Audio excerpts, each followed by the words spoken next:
যত কেবি ট্রান্সফর্মার থাকবো ওটাকে 0.6 দিয়ে গুণ দিলে যত আসবে তত কেবি কিন্তু আমার পারফেক্ট বানাইতে হবে। রিলেটা মূলত 6 স্টেজ হয় আর 12 স্টেজ হয়। তাই এই ক্যাপাসিটরগুলো কিন্তু ম্যানুয়ালি চালানো যাবে, তো আমরা ম্যানুয়ালি না চালাইয়া অটো একটা রিলের মাধ্যমে এটা করে দিই। আসসালামু আলাইকুম, আপনাদের আজকে একটা শিক্ষণীয় ভিডিও নিয়ে চলে আসলাম, যেটা হচ্ছে পাওয়ার ফ্যাক্টর।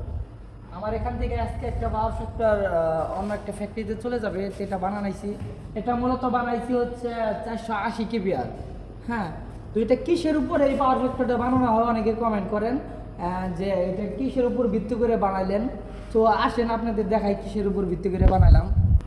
তো জানতে চাইলেন যে কিসের উপর ভিত্তি করে বানাই। এটা হচ্ছে একটা স্টেপ ডাউন ট্রান্সফর্মার, এটা হচ্ছে 800 কেভিএর ট্রান্সফর্মার। আমরা জানি হচ্ছে যত কেবি ট্রান্সফর্মার থাকবো ওটাকে 0.6 দিয়ে গুণ দিলে যত আসবে তত কেভিআর কিন্তু আমার পাওয়ার ফ্যাক্টর বানাইতে হবে। এটা হচ্ছে 800 কেভিএ। 800 কেভিএ ট্রান্সফর্মার আমরা 800 আরে আমরা 0.6 দিয়ে গুণ দিছি, তো আমাদের আইসি হচ্ছে 480 কেভিআর পিএফআই। মানে এই ট্রান্সফর্মারে যত এম্পিয়ার যাবে সেই এম্পিয়ারকে ব্যালেন্স করার জন্য, বিদ্যুৎ বিল কমানোর জন্য, পাওয়ার ফ্যাক্টর নিয়ন্ত্রণে রাখার জন্য, তারপরে হচ্ছে ভোল্টেজ ড্রপকে নিয়ন্ত্রণ রাখার জন্য, অতিরিক্ত কারেন্ট প্রবাহিতকে কমানোর জন্য, ঠিক আছে, এবং কি জরিমানার থেকে রক্ষা পাওয়ার জন্য মূলত ওই পাওয়ার ফ্যাক্টরটা বানানো হয়। ঠিক আছে, তো এটা যদি 500 কেবি হইতো, 500কে 0.6 দিয়ে গুণ দিতেন। যদি 315 কেবি হইতো তাহলে 315 কেবিকে 0.6 দিয়ে গুণ দিতেন।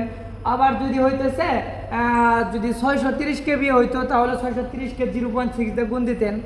আবার যদি হয়তো 2000 কেবিএ, তো 2000 কেবিএ 0.6 দিয়ে গুণ দিতেন। 0.6 দিয়ে গুণ দেওয়ার পর যত আসবে তত কিন্তু পাওয়ার ফ্যাক্টর বানানো হবে। তো চলেন আমার পাওয়ার ফ্যাক্টরটা কীভাবে। তো এখন মূলত আসি যে আমরা কীভাবে বানাইলাম। তো একটা পাওয়ার ফ্যাক্টর বানানো হয়েছে, এটা হচ্ছে 480 কেবিআর যেহেতু হবে, তো 480 কেবিআরের একটা বক্সের ড্রয়িং করতে হয় সর্বপ্রথম, যে এই বক্সে 480 কেবিআর এটা বসানো যাবে। তো ড্রয়িং করার পর দেখেন আমরা এটা চারটা পাল্লার আমরা একটা ড্রয়িং করে একটা বক্স বানাইছি। বক্স বানিয়ে এখানে 12 স্টেজের একটা রিলে ব্যবহার করছি। এগুলো কিন্তু একমাত্র 6 স্টেজ হয় আর 12 স্টেজ হয়। ঠিক আছে, রিলেটা মূলত 6 স্টেজ হয় আর 12 স্টেজ হয়। ঠিক আছে, তো বিভিন্ন কোম্পানির আছে এই রিলেটা। তো এখানে হইতেছে আমরা ল্যাম্প ব্যবহার করছি 12টা। ঠিক আছে, তো এই রিলের কাজটা কি? রিলের কাজটা হচ্ছে এই রিলেতে আমরা সেটিং করে দেবো, মানে পাওয়ার ফ্যাক্টর অটোমেটিকলি নিয়ন্ত্রণ করবে। এটা ম্যানুয়ালি না, এটা অটো চালাবে, পাওয়ার ফ্যাক্টর মানটা ঠিক রাখবে। অতিরিক্ত কারেন্ট গেলে এটা ক্যাপাসিটর ধরাই দিয়ে, ম্যাগনেটিক কন্ট্যাক্ট ধরাই দিয়ে, পাওয়ার কানেকশন করে দিয়ে কিন্তু এটা সিস্টেমকে ঠিক রাখে। ঠিক আছে, তো এই রিলের মাধ্যমে কিন্তু আমরা এটা চালাই। এই ক্যাপাসিটরগুলো কিন্তু ম্যানুয়ালিও চালানো যাবে, তো আমরা ম্যানুয়ালি না চালাইয়া অটো একটা রিলের মাধ্যমে এটা করে দিই। ঠিক আছে, তো এখানে আমরা কী কী ব্যবহার করছি, আমরা হচ্ছে 12 স্টেজে কন্ট্যাক্ট ব্যবহার করছি। দেখেন 12 স্টেজে আমরা প্রথমে দিয়েছি যে 5 কেবিআর।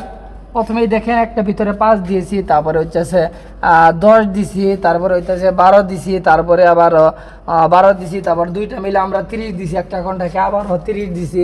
ঠিক আছে, তারপরে আমরা 45 দিছি, তারপরে হইতেছে 40 দিছি, তারপরে দিছি আমরা হইতেছে 50।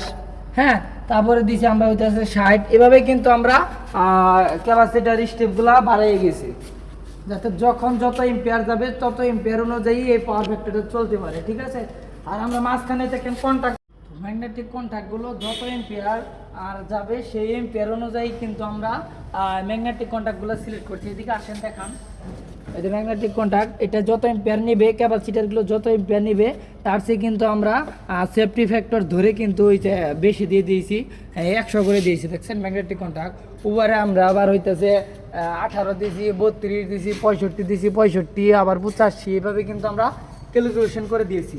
ঠিক আছে, এখানে আমরা 16 RN কেবল দিয়ে ক্যাপাসিটার শর্ট দিছি। হ্যাঁ, দুইটা যেহেতু পিছনের ক্যাপাসিটার দুইটাতে শর্ট দিছি, আর এখান থেকে আমরা 35 RN শর্ট দিছি। ঠিক আছে, আর এখানে যে ডিভাইসগুলো দেখতেছেন এগুলো হচ্ছে HRC ফিউজ বসবে এখানে। হ্যাঁ, এগুলো হচ্ছে ফিউজের বেশ বসাইছি। আর এই যেগুলোকে দেখতেছেন এগুলো হচ্ছে HRC ফিউজ বলে এগুলাকে। হ্যাঁ, এগুলাকে সরাসরি যে এখানে আমরা ঢুকাই দেবো। হ্যাঁ, এইভাবে কিন্তু প্রতিটার মধ্যে আমরা ঢুকাই দেবো। ঠিক আছে, প্রতিটার মধ্যে কিন্তু এইভাবে আমরা দিয়ে দেবো। হ্যাঁ, তারপরে এই যে মাঝখানে আমরা এই কেবলগুলো সবগুলো একসাথে কানেকশন করার জন্য কিন্তু আমরা এখানে আমরা বাসবার দিচ্ছি, রেড ইয়েলো ব্লু বাসবার দিয়ে সুন্দরভাবে কিন্তু কানেকশনগুলো করছি। হ্যাঁ, তো এটা মূলত কীভাবে বানাবেন আপনাদের বললাম, তো ট্রান্সফর্মার অনুযায়ী কিন্তু এটা বানানো হয়। ট্রান্সফর্মার যত কেভিএ সেটার ক্যালকুলেশন করে কিন্তু এটা বানানো হয়। আর অনেকে ভয় পাইতেছেন যে এটা কীভাবে বানাবো, এটা মূলত 12 স্টেজের হয়। যাদের কম লোড ছোটো ট্রান্সফর্মার তারা কিন্তু 6 স্টেজও বানাইতে পারবেন।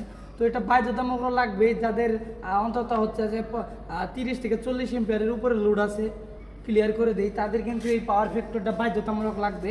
হ্যাঁ, তো কারণ ওখানে হচ্ছে ইন্ডাকটিভ লোড বেশি হয়ে যায়, সেখানে কিন্তু এই পাওয়ার ফ্যাক্টর লাগে। ঠিক আছে, তো বাস্তবে কিন্তু এইভাবে একটা পাওয়ার ফ্যাক্টর বানানো হয়। তো কীভাবে কন্ট্রোলিং কানেকশন করছি নেক্সট ভিডিওতে কন্ট্রোলিং কানেকশন হবে।